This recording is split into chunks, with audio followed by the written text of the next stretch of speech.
With the ever increasing amount of hybrid and full electric vehicles, it is becoming necessary to check the battery cells in the battery pack.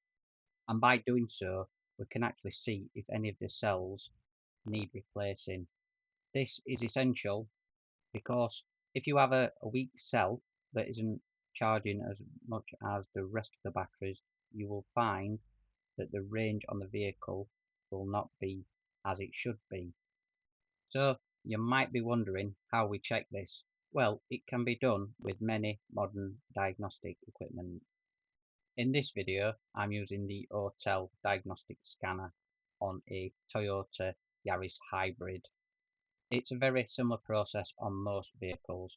So we just need to get into the vehicle, and then if we find the battery monitoring system, sometimes it will give you an actual um, channel where you can see all the battery voltages. So let's see what we can see on this one.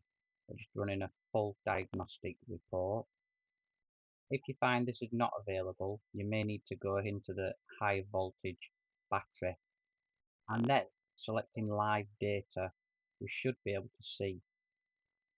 And this gives us all sorts of vital information like battery health, the actual voltages, the temperatures of the sensors in the battery pack.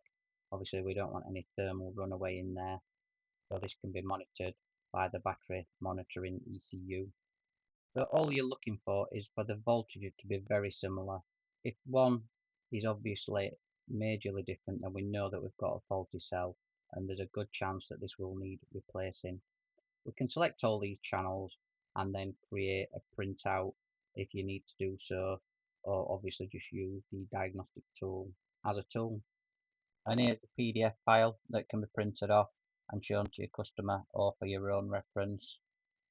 I highly recommend you do this on every service and inspection, as it's becoming an ever increasing vital piece of information.